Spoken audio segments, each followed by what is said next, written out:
All right, there we go. We are live. Welcome in, everybody. We're just waiting for everybody to sort of file in, get started.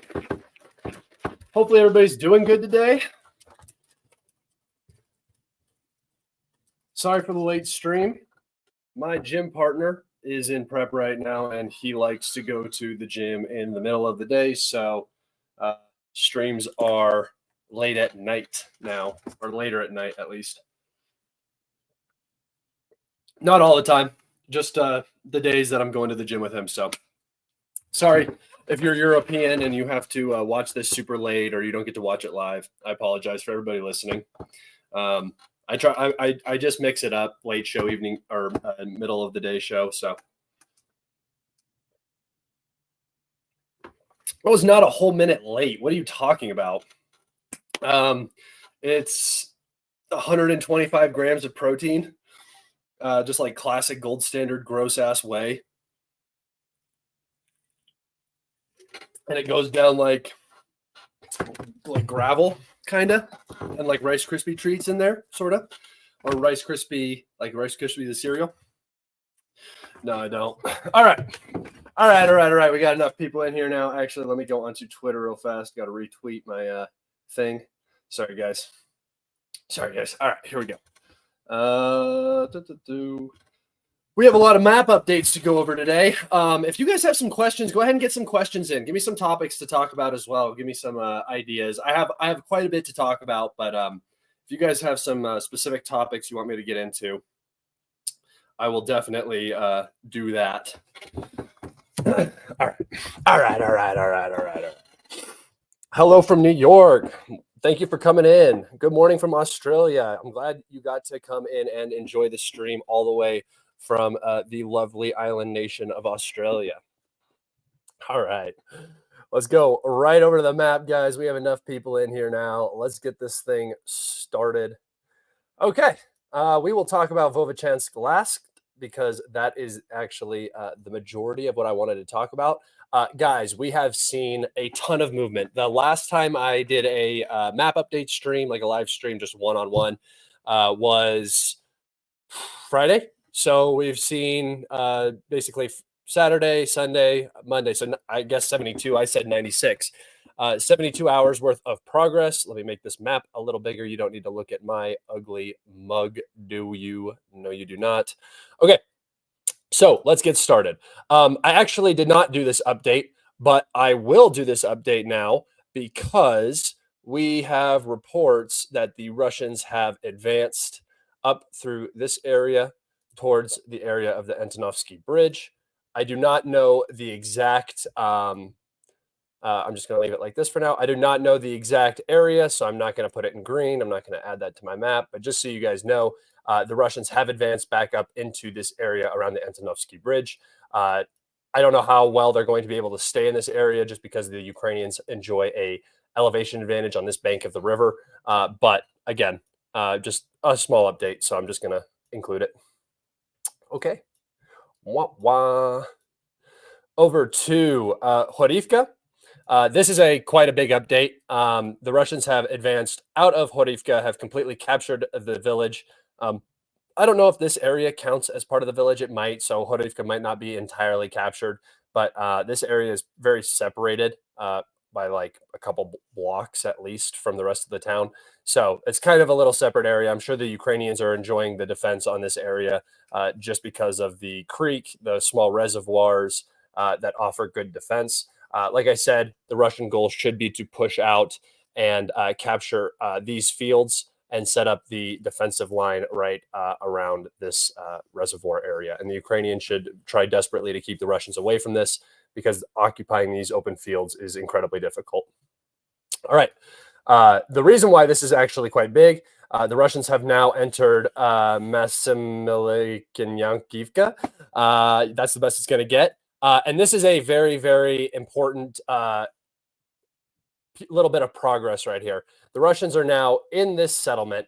And once they capture this town, the next stop is going to be Kharkov. And this is where the Ukrainians and the Russians, like the actual sources that communicate with people on the front lines and stuff are basically saying that this is going to be another Bakhmut. Just the industrial layout of this town. It's also divided by this large reservoir. So it's going to be a interesting battle. This is going to be my next battle post on Twitter. I'm going to do this city. I've done a couple of them. And this is just important because this acts as the logistics hub for the entire southern Donetsk area. So if the Russians are able to begin putting pressure on this town, and more specifically this exit and this ring road right here, it's going to complicate logistics in this entire area. It's going to force the Ukrainians to come down around. Again, the fewer logistics routes the Ukrainians have, the more the Russians can concentrate ISR, Landsets, anything like that on that transportation route, even further strangling the logistics situation in the southern Donetsk area. The primary goal, obviously, being Vuhledar. If Vuhledar falls, this area opens wide up.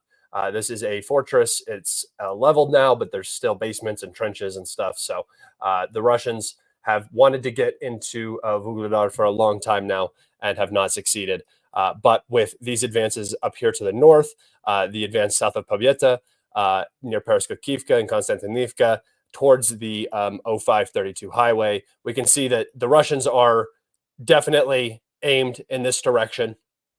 And Vuhledar is the primary objective in the short term. All right.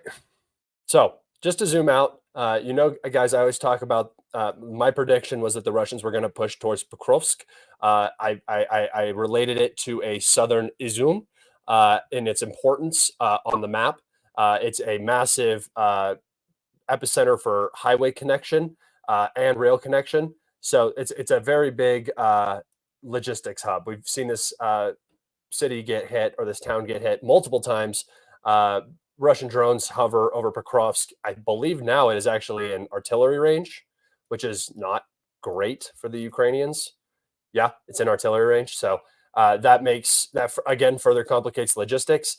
And the primary goal of pushing up towards Mehrorad and Pokrovsk is to interdict this highway, the 0405, which, if that sounds familiar, that's because it runs all the way up into Bakhmut. The 0405 was part of the road of life / death for the Ukrainians in Bakhmut during the Battle of Bakhmut. So these are the connections, and you'll start to see the direction that the Russians are going. Cut this highway, cut supply to Konstantinivka from the south, force all supply into Chasiv Yar, New York, Toretsk, through Kramatorsk and Slavyansk and Duskivka. And this highway right here, which is I don't know what highway this is. I don't know. Sorry, guys, can't read Cyrillic very well. So, all right. But in terms of the actual advances we see towards Pokrovsk, we'll go down here, and you guys can see that just north of Netalove, the Russians are again on the move in this area. I almost want to call it like a little peninsula. It is connected by this land connection right here. This is how the Ukrainians keep it supplied. But the Ukrainians have been having a very difficult time. I believe right around this area, we've seen a German Martyr and a M113 or something like that, Max Pro or something, get destroyed by Russian FPV drones. The Ukrainians trying to hold this position is incredibly difficult. Supplies bottlenecked through here. I'm sure this has been hit with multiple FABs, glide bombs, and is likely probably not super passable by wheeled vehicles. So this peninsula is going to fall to the Russians eventually. The progress to the north, putting pressure on Brodrivka, is also important because it will help wrap up this open area as well, which is kind of like another peninsula, again, separated by water. There's the Vovcha River here, different from the Vovcha River in the north. And that makes supply to, Novoselivka here, and then this open area difficult. And with the Ukrainian line of defense already collapsing, this area is going to be hard to hold. Ukrainians should set up their next line of defense along this water barrier, and I believe that's what's about to happen. You can see that the Russians are also progressing north of Umansk, west of Semenkivka, south of Novopokrovsk. They have completely captured Novopokrovsk. I think I need to update this. I don't know if I actually mentioned this in the last one, but whole map gets updated tonight anyway, so it doesn't matter. The Russians have now advanced. They are within assault range of Novoselivka here, so we can expect that this town is going to be entered by the Russians rather soon because the Ukrainian defensive positions in this area have been captured by the Russians. Just to the north, the Russians have improved their positions around the small town of Sokhil. Remember, Sokhil is on the defensive line that runs through Orshitny. So this is, again, another non-positive sign for the Ukrainian defense in this region. All of the defense lines were centered around Orshitny not falling. And when this collapse happened, it really put the Ukrainians in a very, very difficult position. And you can see how much progress we've seen since Orshitny fell. All right. We have a small advance. This is actually a very important advance just south of Novoalexandrivka. I actually think I talked about this, but this is the high ground in the area. So this is very significant to the Russians. Now the Russians will be able to look down in every single direction. I'll actually take us over to the topographical map and we can look at it there. All right. All right. Come down here because this is very important. This is a very important update. So remember, the second line of defense runs through Orshitny right here. This is Sokhil. So you can see how the Russians control the high ground, and the single highest point in the region is right around this little circle area along this ridge line. The Russians have secured this ridge line, and now they look down in every single direction. You can see even like Pokrovsk is downhill from this. So the Russians can see all the way down into this valley here. They can see into this valley that's into New York. They can look down on the highway now from this high ground right here. It is within ATGM range. I don't know if they have line of sight for that. I don't know exactly what the tactical elevation situation is in this region, specifically in terms of line of sight. But this is where you're going to see the next flower. We're already seeing it. You saw all the Russian advances that have already been made in this region. That's just going to continue. The Ukrainians don't have the available reserves and manpower to keep the fight going. So, all right.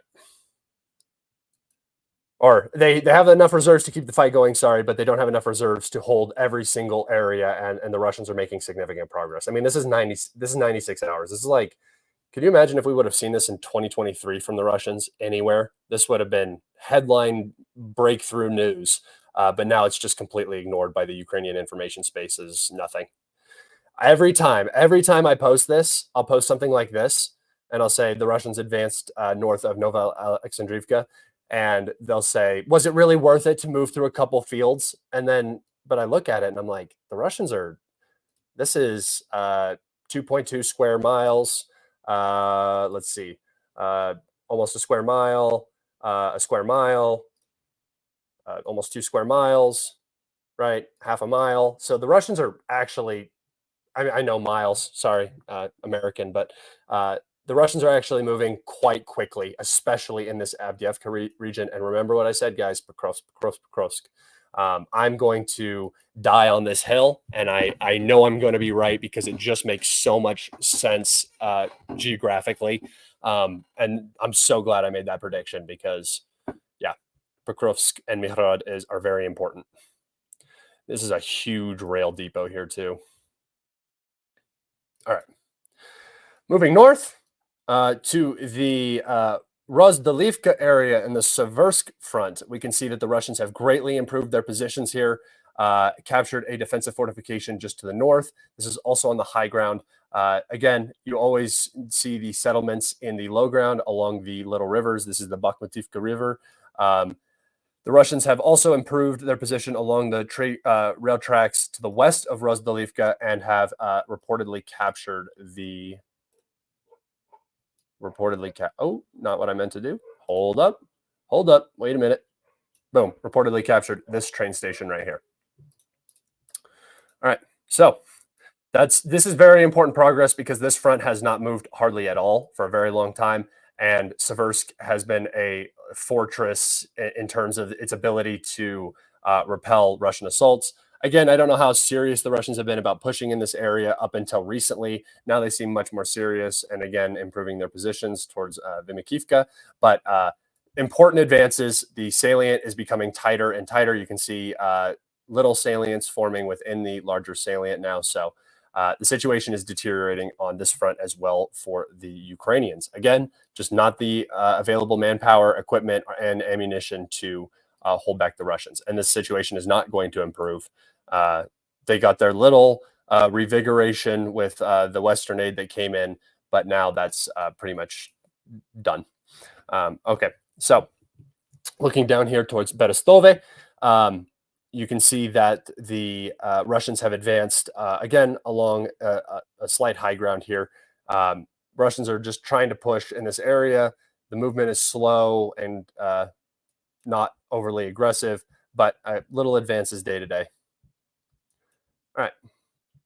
Up in the Kharkov region, we have an advance by the Russians in the city of Vovchansk. And this is where my primary topic of conversation with regards to the map is going to come out today. We have a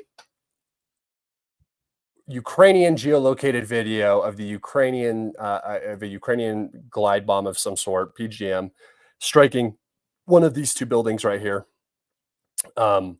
And that just entails that the Russians are likely in control of the aggregate plant, and the Ukrainians are striking it now. The importance of this is more the rumors that have come out around it, and the how do I say this? Let me think. Let me just explain the rumor. So somewhere, somehow, a rumor came out that let me actually take us over to my Twitter. But before I do that here. So a rumor came out that Ukraine had Ukraine had surrounded a Russian garrison in this plant of 400 Russian soldiers. And I'm not making this up. This is a very real thing. Thank you, Tim, for your super sticker. I appreciate it, man. This is a very, very real thing for the Ukrainians. I'm sorry. This is I lost my train of thought with that donation. Sorry. The Ukrainians believe that this is real. The Ukrainian information space is pushing this like it's real. This is not some cope thing. Some very large accounts have retweeted this. I'm actually going to go over to my Twitter and show you guys what I'm talking about here.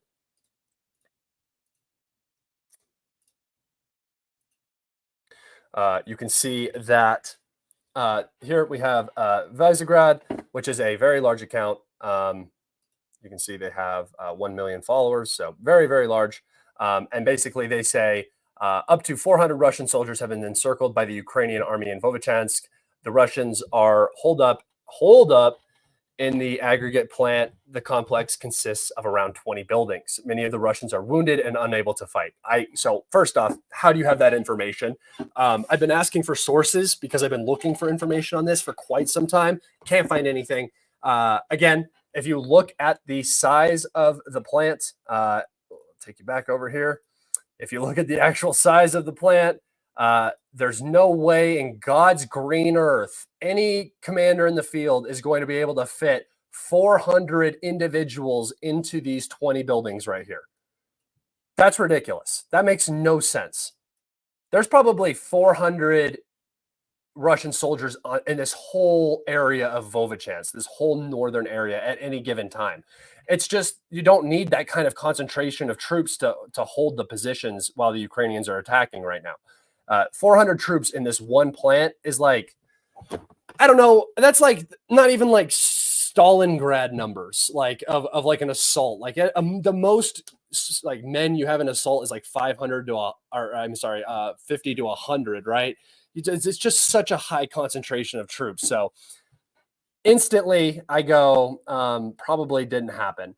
And then we got reports from Russian sources, and I'll show that, that the Ukrainians have actually been surrounded in this area. Not, I don't think entirely surrounded.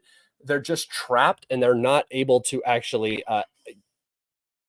get out of there. So that's the situation potentially at hand, and it makes sense that the Ukrainians, the second their guys get trapped, a story comes out that the Russians are actually trapped. It's the classic projection onto your enemy of what is actually happening to you. I don't know if that is happening as we speak. I will actually go to the post and show you guys. Let's see. Yeah, here it is.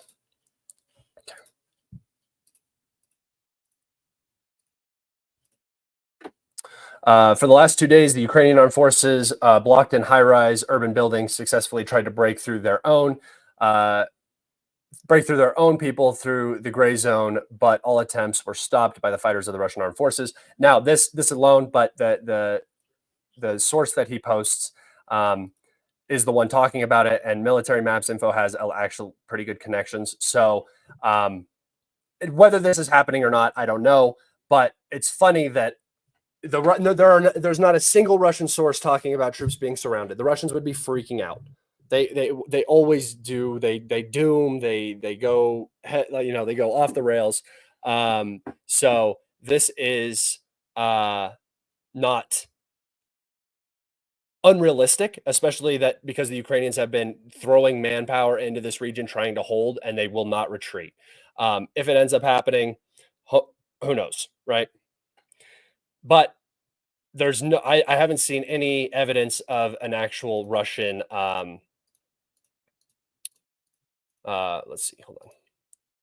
I haven't seen any evidence of Russians actually being surrounded. I haven't seen any reports of that. Nothing of the sort. So as of right now, there's this is just probably not even happening. And the Ukrainians constantly do this. They did it in Severodonetsk. They did it in Severodonetsk. They did it in Bakhmut. They did it in Avdiivka. They do it constantly where they're about to lose something or something's going wrong, and they immediately make some story up about the Russians taking some mass casualty event or something like that to deflect from the situation at hand. My guess is that with the fall of this plant and with the complications for the Ukrainian forces in this region, even if nobody's surrounded, but just logistical complications in this area, I think that the Russians are probably likely going to level out the front along the Vuhledar River. I don't know if we're going to see any progress further than that, but I think that this is likely going to fall in the next coming weeks, 3 or 4 weeks. All right. Oh, man. Let's see. All right. I'm going to go over and talk about some articles. That's all the updates we have today. Oh, no. The light is coming through my window at a very, very slight angle. Oh, well. Okay. Let's go over to some articles that I wanted to talk about. I think we're going to start seeing this a lot more frequently. Ukraine employs a flexible defense, quote unquote, flexible defense, while waiting for new Western ammo to get to the front. So this is sort of maybe a little bit of a cope. I don't know what Western ammo is coming to the front. The Czech initiative ammo has already been sent. I think that the Ukrainians used a ton of it in the Vovchansk region. So this is not going to, the ammunition situation is not improving for Ukraine at all. And I actually saw a report that said that Ukraine is now buying ammunition at almost 6 times the price, just because the market has dried up so much and everybody knows that's what they can get out of the United States for it. So in terms of the budget that Ukraine has been given, the ammunition and for everything, grad rockets, 155, 152 if they can find it, all of the different calibers and different rockets and stuff. it's 5 to 6 times more expensive than it was at the start of the Ukraine conflict. So the market has dried up. The weapons around the world are running out. The surplus because everybody's buying it up. And Ukraine is going to begin suffering from it. And the key here is employs a flexible defense, which just means that they're going to lose ground. Okay. Ukrainian firepower has been improving since U.S. lawmakers approved a much-needed military aid package. I don't know how it's improving because they're still losing stuff faster than they're, recuperating it. So this spring, though not quickly enough to halt the Russian offensive in eastern Ukraine. This means that even though the U.S. is delivering stuff and it's much needed and it got there, the Russians are still advancing. So it didn't do anything. Although the influx of Western munitions has shrunk Kiev's glaring artillery disadvantage, Moscow's forces are still gaining ground along the snaking front line and will likely continue to do so through the summer. So then the weapons weren't what was needed to stop the Russians. Is that what we're getting at? Is that the hold on, everybody. I'm gonna go fix this because that's bothering me.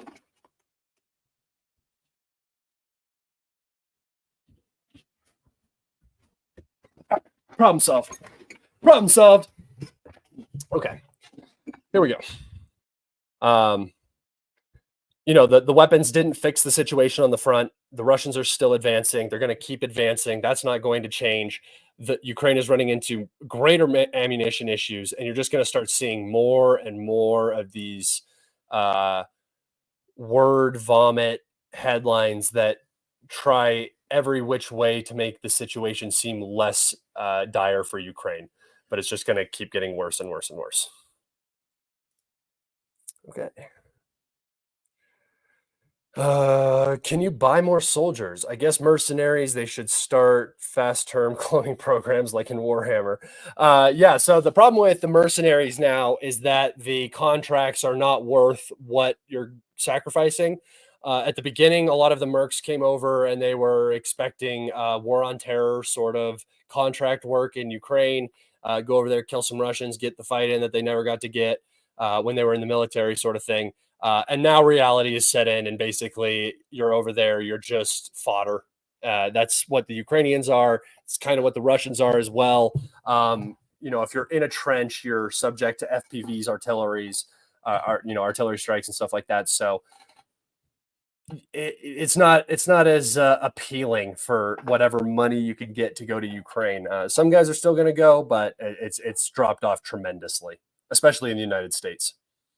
Everybody, all the US guys went over there and they were like, what the hell is happening?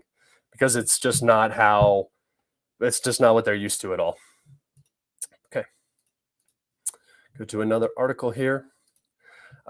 Ukraine's F-16 pilots have a problem. They'll have to fly low to survive, and that impedes their missiles. Oh, so what you're saying is the F-16s are going to have to do exactly what all Ukrainian pilots have been doing forever, being highly ineffective at low altitude because Russian air-to-air and ground-to-air defenses and interceptors are quite strong, like the Russian R-77. It's obvious that this is what was going to have to happen, but now, I think the reality is starting to set in. David Axe, our favorite from Forbes, we will see how he drops the ball in this article. It's obvious what the Ukrainian Air Force might do with the 85 ex-European Lockheed Martin F-16s. Okay, first off, holy cope right here. Holy cope. 85? They can't train more than 12 pilots at a time. What do you mean 85 F-16s? What? Okay, so first cope is not instantly stating that those planes are not going to arrive on time. Lockheed Martin's F-16s, once the nimble supersonic fighter jet, begin to arrive in Ukraine in the coming weeks. Yeah, we will in the coming weeks. We will see about that. The Air Force could try to intercept the Russian Air Force Sukhoi. The Air Force could try to intercept the Russian Air Force Sukhoi fighter bombers that lob as many as 3,000 satellite-guided glide bombs at Ukrainian troops and civilians. Got them. The Cab glide bombs are now a miracle weapon for the Russians. No, they're not a miracle weapon. It's just a PGM, and the Russians can produce thousands of them, and they fly hundreds of sorties every day. This is so much cope, and David Axe's credibility and standing has dropped off. I mean, I don't know if it was existed before, but he has been thoroughly wrong throughout this entire SMO, every single corner, every single direction, because he follows the narrative and he says what the establishment wants him to say, and it's just often wrong. Stop. I don't want ads. Ex-Soviet fighters and missile batteries on the ground can't always shoot back. But the Ukrainian F-16 pilots will have their work cut out for them. Analyst Justin Bronk explained in the new study for the Royal United Air Force Institute in London. Basically, guys, what this whole article is just one big long cope about why F-16s aren't going to work. It's beginning to lay the foundation for a complete failure of a transfer of a weapon to Ukraine. It's not gonna work out the way anybody thinks it's going to. The Russians are going to either force the Ukrainians, or they're going to destroy all the planes and the air bases, or they're going to force the Ukrainians to have to fly them out of European countries, which is an escalation step that I'm just not sure the Europeans are ready to take. That is going to have major consequences. I don't think it means that Russia is going to strike NATO air bases. That does not suit Russia in any sense, but it means that somewhere on the battlefield there will be a reaction. Or on the battlefield, economically, politically, whatever. All right. Head into the last article I have here. And this is important because of the recent steps we've been seeing with the sanction regime against Russia, which I'm going to talk about a little bit right now.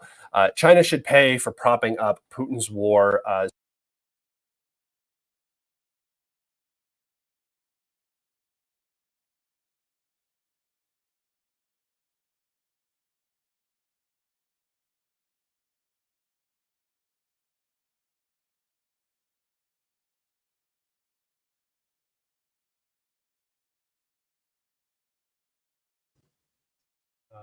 Let's see.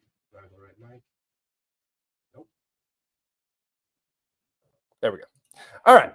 There we go. Sorry, guys. I unplugged it on accident. That's my bad. The recent sanctions that the U.S. has just passed against Russia is intended to completely cut off the Russians from the dollar, right? That was the goal. The Russians have already been cut off. They've already isolated themselves from the Western financial system. I mean, they were isolated through sanctions, but they were prepared for it, and they've been surviving it fine. These sanctions are just another step in insanity, I would say, from the Western position. The thinking that this is somehow going to be the final cut that brings down Russia is just ridiculous. And what it has done is it has shown that you can just drop the dollar and go to the Chinese yuan, right? So that's what the Russians are going to do. And it's going to benefit both the Russians and the Chinese. The Chinese, yuan gets stronger. The ruble is now going to be primarily traded with the yuan and with the rupee. So it's so historic in what is happening for my entire life and for everybody's entire life that has, that is watching right now. You have always compared every single currency to the dollar. The dollar has been the standard for our entire lives. This is about to change. I don't mean that the dollar is going away. I don't mean that it's going to be weak, but it's not going to be now, oh, what is the conversion into the dollar? Like, how are you doing against the dollar? No, it's probably going to be, how are you doing against the yuan, right? The Chinese currency.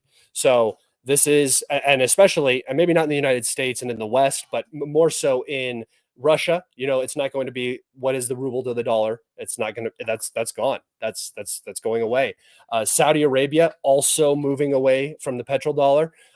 Means that the U.S. doesn't really have a petrodollar anymore, right? They're going to trade in other currencies, and that is a bad thing for the United States. It's not good, and it's all self-inflicted. We have created a world where countries like Saudi Arabia have a possibility to trade in a different currency, and they're not dependent on our security, right? They can go to different places for their security needs. They can go to different places for their currency needs.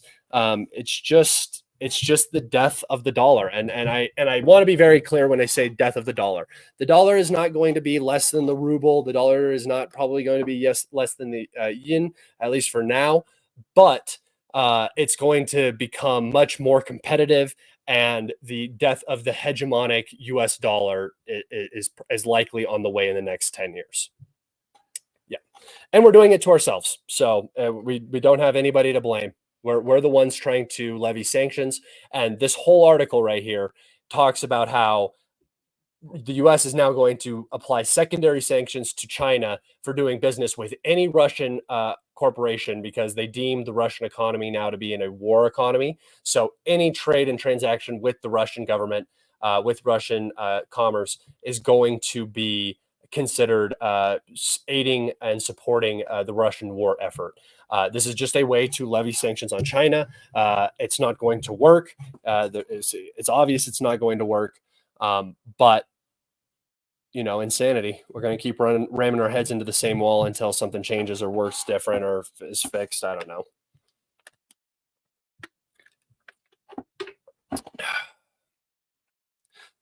Yeah.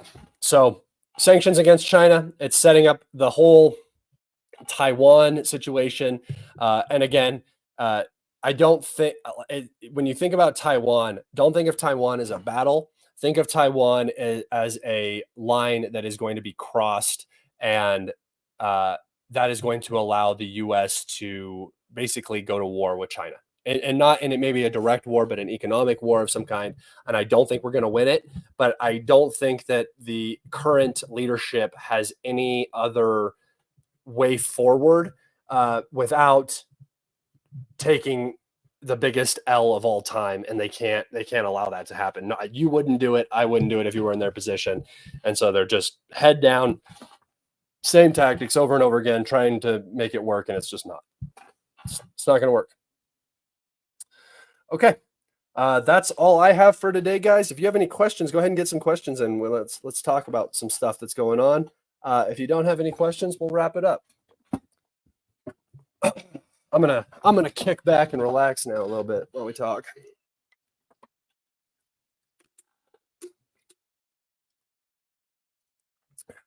Do you think that U.S. military aid will slow the Russians at all? Yeah, I mean, if the U.S. can find large amounts of artillery shells, that's going to slow down the Russians. If they can provide, a couple hundred more ATACMs, that's going to be something important, right?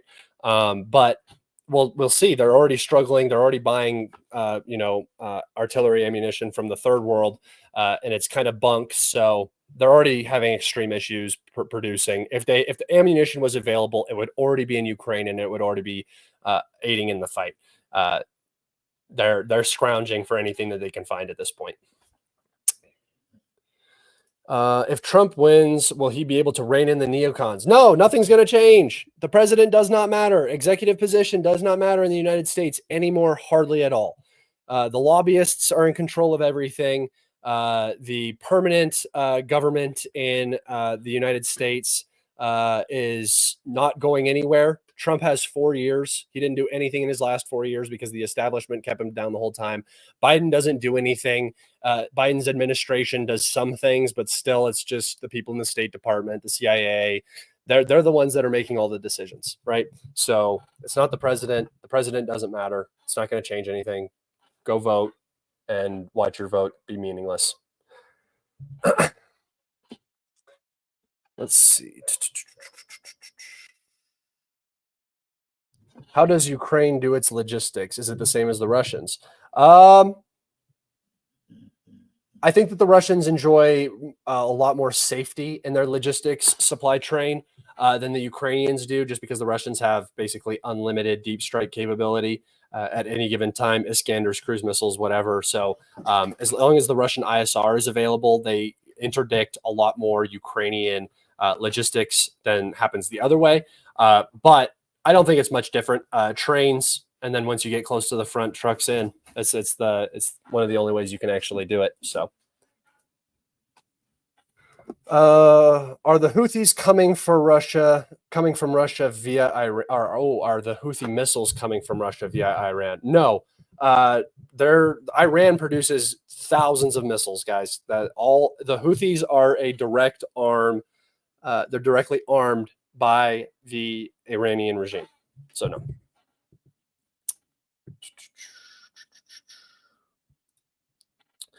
The CIA was created by executive order. Can it be disbanded by executive order? Well, it's an intelligence agency, so I would not expect. It's hard to get rid of an intelligence agency. They do all of your intelligence. They know everything. So no, I don't think you're going to be able to get rid of the CIA in that way. That's like what Kennedy probably tried to do. Russia is losing badly in the East. The hottest take from our friend Alonso Morales. Dunce of the week, 3 years running now in my chat. You've had a great run, Alonso. Everybody, give it up. Give it up for the king. Not everybody can be a dunce, and you do it best. Dunce OAT, if you know what I mean. Yeah, AMK, that guy again. And guess what? They never go away. They're obsessed. It's crazy. You know how little time I spend watching people I disagree with? I'll talk with them, but watching their content is like brain rot, dude. And if you disagree with me like vehemently and you are in here every day trying to get my attention and talk to me, congratulations, Alonso. You got my attention. Here it is. You have my full undivided attention. You are a donkey. All right. All right.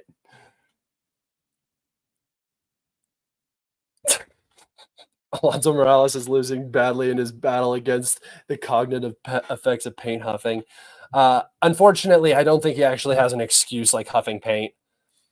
Just kind of born that way, which is unfortunate. Alonzo, if you are actually mentally disabled, I'm sorry, dude. I'm not trying to pick on some kid with Down syndrome. That's not my intention at all. Question: do you think it's possible that China, North Korea have special forces on the ground in Ukraine under supervision so that they can get some combat exposure and real war experience? I wouldn't doubt that they have advisors of some sort in country. I don't know if they necessarily have special forces. That's not really. I don't know. It just seems overly risky. It's anything's possible, guys. But I haven't seen any evidence of it, and I have heard no rumors of it.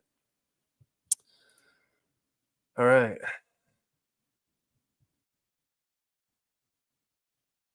Let's see.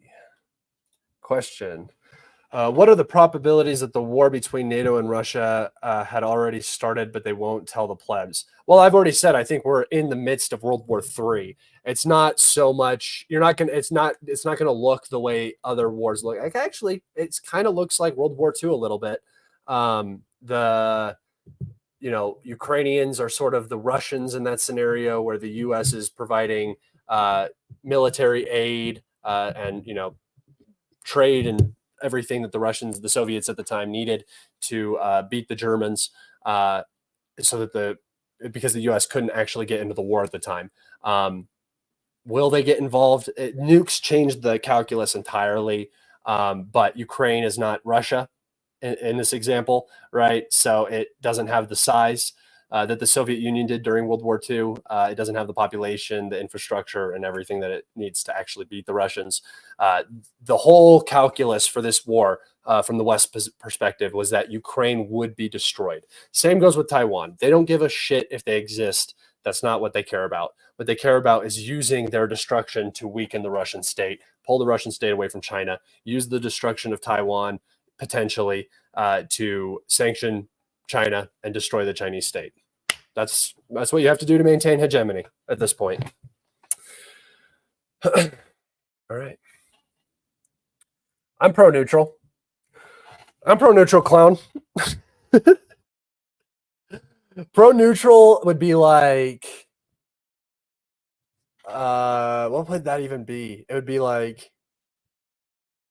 Switzerland, I guess, is pro-neutral.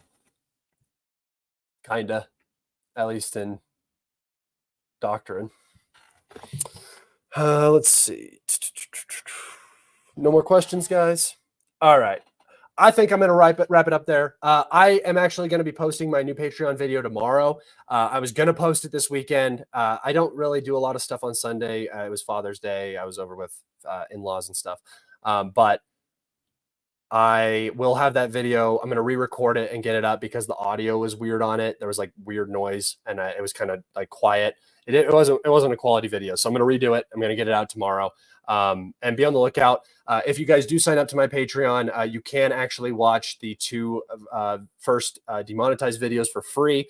Just go and join as a member on my page. If you want the new episodes right when they come out, those are for the supporters of the show. And I thank you guys so much for supporting this show. I appreciate you all. If you want to find all of my work, you can go to the link in the description on the YouTube channel or on the YouTube video, the description of the YouTube video, sorry, and find my stuff there. Thank you guys so much. Have a wonderful Monday, and I will likely see you tomorrow because I am going to talk about ATACMS and why we haven't seen very many strikes lately. So stay beautiful, and I will talk to you all tomorrow.